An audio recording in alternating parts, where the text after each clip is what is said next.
Hey, what's up guys, Breach here, and I'm bringing you the next episode of Let's Play Final Fantasy.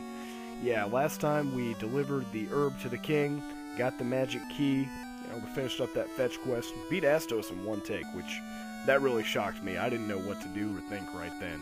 So, the rest of the episode was me just kind of rambling. And I'm sorry the audio was a little quieter in the last game. The music from the game, I had a massive headache and had turned it down while I was practicing and forgot to turn it back up for you. So, my bad on that one. But here, we're going to go check out the first of the rooms you can use your magic key in. It's actually here in Elfland Castle, hidden off to the side. Games love to do this to you back in the day. Put you in a spot where you think you're going to walk out of the town, but instead you just walk around it. Dragon Warrior was particularly bad about that, and you'll see that in a future LP that I'm going to do with that game. But here we go, we're just going to step out, and we're going to go check out Cornelia next. Yeah, this game, I really love this game. Back when I was a little kid, I used to play it with my dad, and by play with my dad, I mean he would play it, and I would watch and sit and talk to him and kind of tell him what to do, and if it was stupid, he'd say, no, that's dumb, and show me what to do instead, which is how I learned how to do this game for real, because I had my dad right there with me. I really enjoy spending time with him. He's a great guy, kind of like me, but a little more calm and reserved in his old age, if you will. Love you, Dad, if you're watching. But we didn't want to come to town here. We wanted to go up to the castle because there's a couple of locked rooms in here. And actually, on this continent, if you go back to the Temple of Fiends, there's 4 rooms in each of the corners, just with crap items. The two rooms on the right side in the northeast and southeast corners are locked. You can open them with the magic key now. Just get some rinky-dink crappy-ass swords, but we discussed in Legend of Zelda, we don't like that. So we'd rather have the big guns than deal with any kind of weak sauce. And here we just get a whole bunch of crap weapons that I'm gonna end up selling off screen. Except we get the TNT. Now, why there's just TNT sitting in a chest in the middle of the castle seems like really poor decision making on their part. I guess it's behind a locked door, so that makes it safe somehow. But TNT not as volatile as nitroglycerin, even though it's made from that. But it's not something I'd just, put in a box in a closet somewhere. And we are going to come in here and heal because it's a 30 rupee or 30 gil gold in, whatever the hell they call the money in this game. G's. I don't know. Apparently we're rappers. But you can't beat 30 G for an in. So we're going to hop back into our trusty ship and we're going to head northwest from Cornelia. And we're going to find a little port just sitting out there all by its lonesome. Except we gotta run from some Sahags, those annoying, quick little bastards that are not worth your time. They're not quite as bad as P-Hats because you get a reward and it doesn't take forever, but they're annoying. We'll find a more efficient way to take them out before too long, probably within the next 4 to 5 episodes. And over here, around the Dwarf Cave, you have similar enemies that you had around Elfland. We got an Asp here. Yeah, he's dead.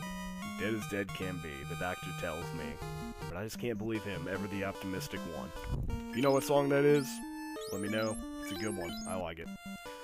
I'm a fan of Maynard James Keenan. But, oh, another random battle. Sorry for the pauses here, my throat's really dry.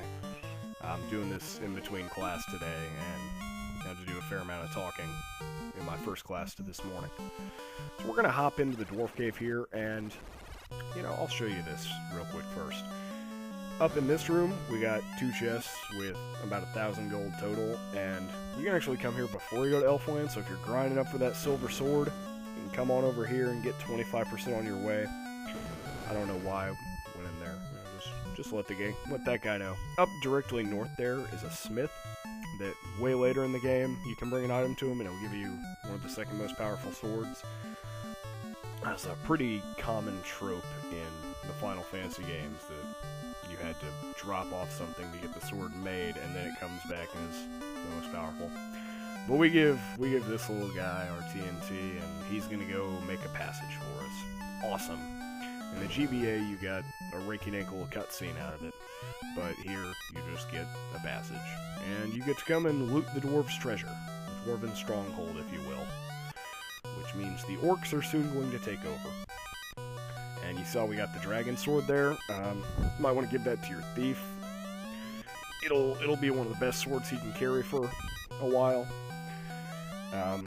Keep the silver sword on your fighters and your red mages, because that's going to, giving the dragon sword to your thief is going to help compensate for a lack of damage that'll be better than just giving a sword to your fighter or mage. I mean, you can do it. Why not even out the damage to bring the average up rather than make the high end higher? Why not? I don't know, that sounds communist right there.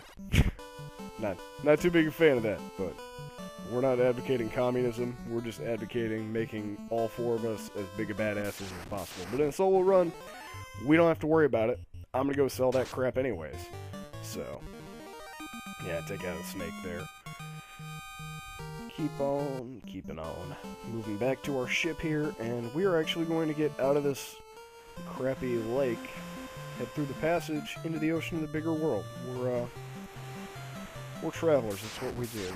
And here we have a shark and a sahag. I'll go ahead and fight him. Why not? It'll be just a little bit longer than running, and I'll have killed a sahag for you, since I keep running from them. Monsters perished. And whoa, we actually leveled up here, so I'm glad I didn't run from that. Save the level up for later or something, but we'll need as much as we can going into the next area here. Because as annoying as getting to the Marsh Cave and the Northwest Castle were, we got the same issues over here with those annoying as hell undead monsters. But here we got Melmund, and as you can see, it's standard town. We have the weapon shop here. Nothing really special to buy.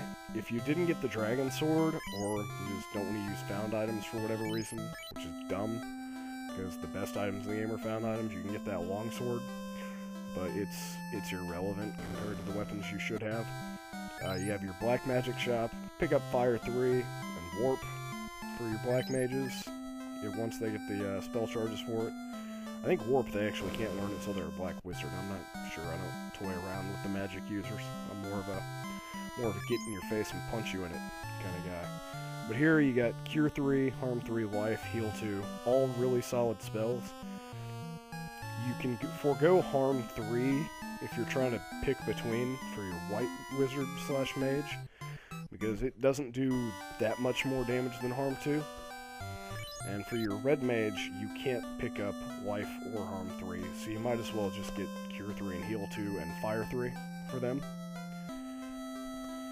And you got your armor shop, where I'm going to advocate weapon grind or gold grinding to get the steel armor for your fighter. Really good armor for this point in the game. Can't beat it. Silver bracelet for your mages, obviously. And you're just going to want to get the best armor you can going into the next area. I'm an advocate of doing that.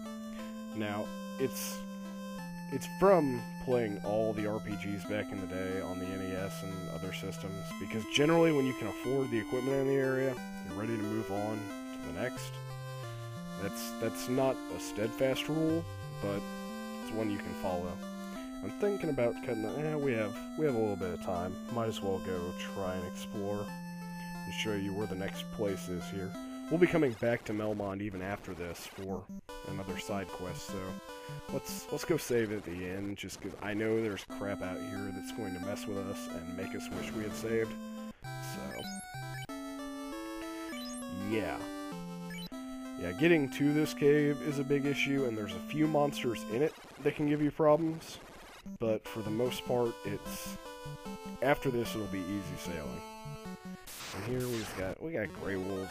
I'm not gonna deal with them. They're a waste of my time. Miss, miss, miss. 8. Yeah. You guys are not worth the trouble right now. And what you're going to do, you're going to head west from Melmond and head directly south as soon as you can. And then you run into these guys. Oh, great. Hopefully we can run. Hopefully... No, we're paralyzed. Let's give it a couple rounds, see if we're as lucky as we were last time to get cured out of it. Otherwise, I may decide to start cutting the video here. So, yeah, this is not going to end well. What to there, yeah. Let's just restart. And you know what? I'm gonna cut the video here. Thanks for watching. Give me some feedback. Let me know what you like. Tell your friends. Share it. It's been a lot of fun making these so far, and I'd like to know what you like in them so I can put that in. What you don't like so I can take that out. And yeah, it's been a blast. It's Breach. I hope you have a great rest of your day or whatever you're doing, and be sure to stay tuned for more solo Final Fantasy action. Have a great day.